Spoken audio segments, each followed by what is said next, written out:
This is my poetry presentation, and I'm Jacob Brookins, and Miss Hayes English 102 class is due February 20th, 2024. I'm doing The Raven by Edgar Allan Poe, and it was published in the New York Evening Mirror on January 29th, 1845. The overall message of the poem is how mournful people can be about losing someone or something, and how people will never forget the loved ones and the pain that will always be there. And then some background information or references is that Poe was born on January 19th of 1809 in Boston, Massachusetts, and he died on October 7th, 1849 in Baltimore, Maryland. And he was born to Elizabeth Arnold Poe and David Poe Jr. His father and mother, they were both actors, but they died before Poe was 3, and John and Frances Allen adopted him, and he lived a wealthy lifestyle because his dad was a tobacco exporter, stepdad, you know. Poe went to the best schools and later the University of Virginia, but he got gambling debts and got kicked out because his dad wouldn't pay his debt. He then went to military, did stuff there, made some poems, but forced to leave again because of insignificant funds. He then moved in with his aunt, Maria Clem, and her daughter, Virginia, in Baltimore, and he married Virginia in 1836, who was 13 at the time, and she died from tuberculosis a few years later in 1847, 11 years later. And after she died, Poe spiraled deeper into depression and alcoholism, and he was found semi-conscious on October 3rd, 1849, and died 4 days later. And then future medical personnel think he might have died from rabies. And I'm going to read the poem. This might take a minute because it's kind of confusing. Okay, we're good. Once upon a midnight dreary, while I pondered, weak and weary, over many a quaint and curious volume of forgotten lore, while I nodded, nearly napping, suddenly there came a tapping, as of someone gently rapping at my chamber door. "'Tis some visitor," I muttered, tapping at my chamber door. Only this, and nothing more. "Open here," I flung the shutter, when with a many flit and flutter, in there stepped a stately raven of the saintly days of yore, not the least obeisance made he, not a minute stopped or stayed he, but with mien of lord or lady, perched above my chamber door, perched above upon a bust of Pallas just above my chamber door, perched and sat, and nothing more.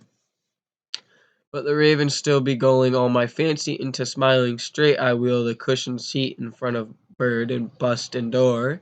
Then upon the velvet sinking, I betook myself to linking fancy unto fancy, thinking what this ominous bird of yore, what this grim, ungainly, ghastly, gaunt, and ominous bird of yore, meant in croaking nevermore.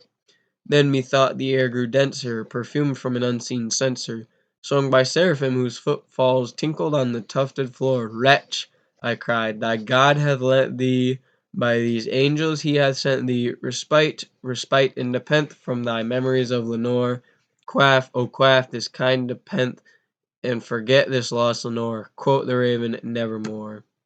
"Prophet," I said, "thing of evil, prophet still, if bird or devil, whether tempest sent or whether tempest tossed thee here ashore, desolate yet all undaunted on this desert land enchanted, or on this home by horror haunted, tell me truly, I implore, is there balm in Gilead? Tell me, I implore." Quoth the raven, "Nevermore." "Prophet," said I, "thing of evil, prophet still, if bird or devil, by that heaven that bends above us, by that God we both adore, tell this soul with sorrow laden, if it's within the distant Aidenn, it shall clasp a sainted maiden whom the angels name Lenore. Clasp a rare and radiant maiden whom the angels name Lenore." Quoth the raven, "Nevermore." "Be that word of our sign of parting, bird or fiend," I shrieked upstarting. "Get thee back into the tempest and the night's Plutonian shore. Leave no black plume as a token of that lie thy soul has spoken. Leave my loneliness unbroken. Quit the bust above my palace door. Take thy beak from out my heart, and take thy form from off my door. Quoth the raven, nevermore. And the raven, never flitting, still is sitting on the pallid bust of Pallas, just above my chamber door, and his eyes have all the seeing of a demon's that is dreaming, and the lamplight o'er him streaming throws a shadow on the floor, and my soul from out that shadow that lies floating on the floor shall be lifted nevermore. And I cut some paragraphs out because this is a long poem. If you want to read the whole thing, just go look it up. But yeah, I cut some stuff out.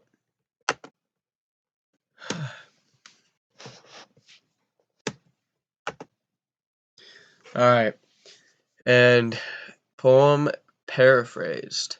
This piece relates back then to how quickly people you care about can fade from your life. It's like back then people would get sick and they would just die, and a lot the pain could make people go insane. And Poe says, from my books, Sir Creasa's sorrow, sorrow for the lost Lenore. Poe is mourning over Lenore, someone he lost, and so he says, though thy crest be shorn and shaven, thou, I said, art sure no craven, ghastly, grim, and ancient raven, wandering from the nightly shore. Tell me what thy lordly name is on the night's Plutonian shore. He's slowly going insane, 'cause a raven comes in and he instantly is aghast and thinks the raven's from the underworld. I don't know. I'd call that kind of insane. It kind of relates to current events in history because a lot of people don't believe in signs. They just believe in coincidences. Like, oh, it's a coincidence. They're also a lot more stable nowadays, and yeah, it doesn't fit as well, but people still lose loved ones and they can like spiral into despair and stuff. The theme on the Raven is insanity. Poe slowly starts to lose his sanity as he says, wretch, I cried that God had lent thee, by these angels he hath sent thee. Poe calls the bird a wretch and thinks God sent angels to him or something. And another theme could be losing a loved one like Lenore, when Poe says, respite, respite, and nepenthe from thy memories of Lenore. Quaff, oh quaff, this kind nepenthe, and forget this lost Lenore. He remembers Lenore and either wants the Raven to forget Lenore or he wants to forget Lenore himself, but he just can't forget. And another one might be death or the underworld, because Poe says, tell me what thy lordly name is on the night's Plutonian shore. From what I understand, night's Plutonian shore is like the border between the world of the living and the underworld, and there's a few correlations between the underworld and this piece. And then some literary elements. I found a metaphor in The Raven, and it compares two things that aren't usually correlated to each other. And it's when Poe says, "Then each separate dying ember wrought its ghost upon the floor." He's comparing dying embers with ghosts. And another thing I found was a hyperbole. When the author says, "Open here, I flung the shutter when with the many flit and flutter." And I also found a lot of imagery, but I picked one that I really liked. When Poe says, and his eyes have all the seeming of a demon's that is dreaming, and the lamplight o'er him streaming throws a shadow on the floor. I can imagine the evil eyes and the shadows. And then I also found rhymes in the poem, like the whole thing. Wow.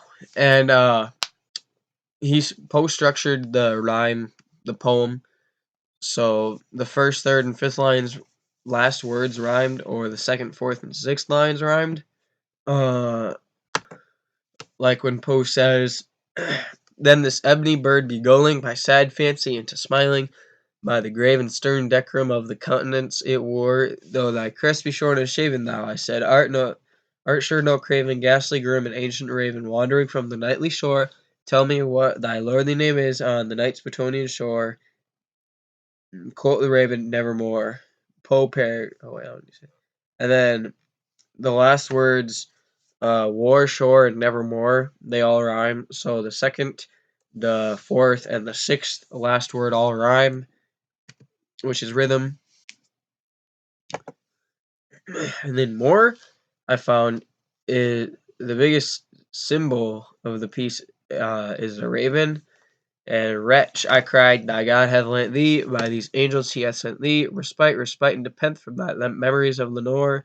Quaff, oh quaff this kind nepenthe, and forget this lost Lenore. Quote the raven, nevermore.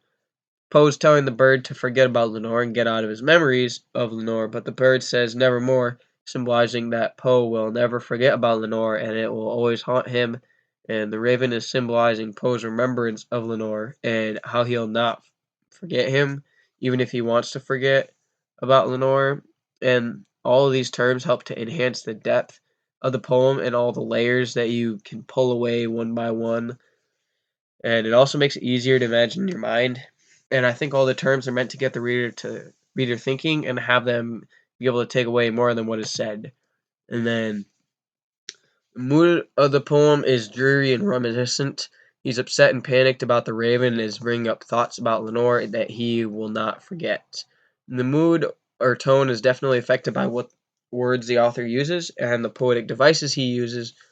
One line that helps to set the tone is, once upon a midnight dreary, while I pondered weak and weary. Dreary, weak, and weary all describe the tone that he's setting, and Poe can't forget about Lenore, which he brings up to the bird when the raven says nevermore. Poe also says, respite, and nepenthe from thy memories of Lenore, and they both help to understand the mood or tone of this piece, and the tone helps to set the theme by almost like painting a picture in your mind, which sets the theme of how it kind of goes in your mind, like not forgetting a loved one that you just want to forget about really sets it too. And poem pattern. There's a pattern through the whole poem. The first, third, and fifth lines rhyme, and the second, fourth, and sixth lines rhyme. Just like that other one. And the silken, sad, and certain rustling of each purple curtain thrilled me, filled me with fantastic terror never felt before, so that now to still the beating of my heart I stood repeating, 'tis some visitor entreating entrance at my chamber door, some late visitor entreating entrance at my chamber door. This is it and nothing more. In that example, the second, fourth, and sixth lines rhyme. Before, door, and more, they all rhyme, and the pattern affects the poem by having it go smoothly. If you were to read it like out loud, like slowly, it'd be pretty smooth. I kind of didn't go smoothly. From the point of view, this poem's put into a first person point of view. For example, Poe says, thrilled me, filled me with fantastic terror never felt before, so that now to still the beating of my heart I stood repeating. Poe uses me and I in those two lines, showing that it's first person, and anyone could be the narrator. Whoever fits the scene in your mind can be the narrator.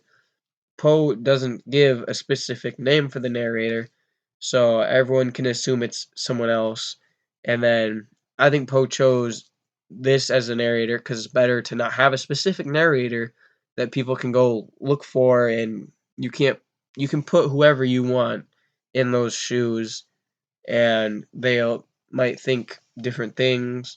And there's no background of an unnamed narrator except for what the author gives. So people can make up the narrator. And then I can't relate to this poem much because my life isn't that bad. I'm active and I have people that love me. I haven't really lost too many people. And then one way I can relate is he was just having a bad day, and then the bird made it worse. And I have bad days that go bad too, even worse. I still mourn some loved ones that I lost, but I'm not going insane because of it.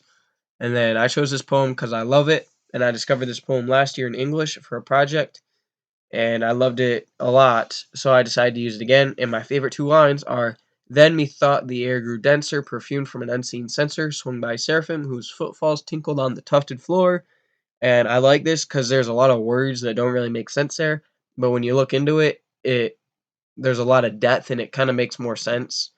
And then some questions are, if you guys got this far in the video, have you guys ever heard this poem? I mean, oops. What do you think the theme or the message of the poem is?